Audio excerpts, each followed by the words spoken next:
સંજેલી નગરમાં સંજેલીના સરપંચ સહિત તંત્ર પ્રાથમિક સુવિધા આપવામાં પણ પોકળ સાબિત થઈ રહ્યું છે।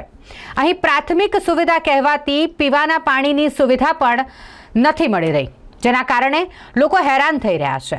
દૈનિક 100 થી 150 રૂપિયાનું પાણી તેઓએ ખરીદીને લાવવું પડે છે, એટલે કે વેચાતું પાણી લાવવા માટે અહીં રહીશો મજબૂર બન્યા છે, જેના કારણે તેઓમાં રોષ છે। સરપંચ સહિત તંત્ર દ્વારા કામગીરી નથી કરવામાં આવી રહી તેવા પણ આક્ષેપો થઈ રહ્યા છે। અહીં વાત એમ છે કે પીવાના પાણી માટે પ્રજાએ વલખા મારવા પડી રહ્યા છે। કૂવાનું જે પાણી ટાંકીમાં જવું જોઈએ તે નથી જતું, કારણ કે પાઇપમાં લીકેજ છે। તેમ છતાંય 3 દિવસથી મોટરમાંથી ટાંકામાં પાણી પહોંચાડવાની રાહ સરપંચ જોઈ રહ્યા છે। એ લોકોને એટલી ખબર નથી પડી રહી કે જ્યારે લીકેજ હોય ત્યારે તેનું સમારકામ કરાવવું પડે ત્યારે તમે રાહ ન જોઈ શકો।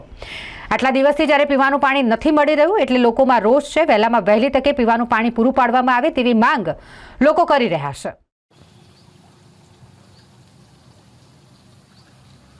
તમે આવો અને જવાબ આપ દો કે આવો।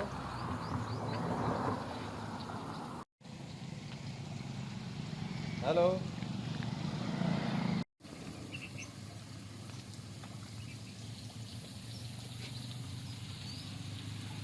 હા, આ મોટર તો ચાલે જ કરું કાકા। મીડિયામાં આવેલો આ તળાવ કુવા પર, તમે આવો જ।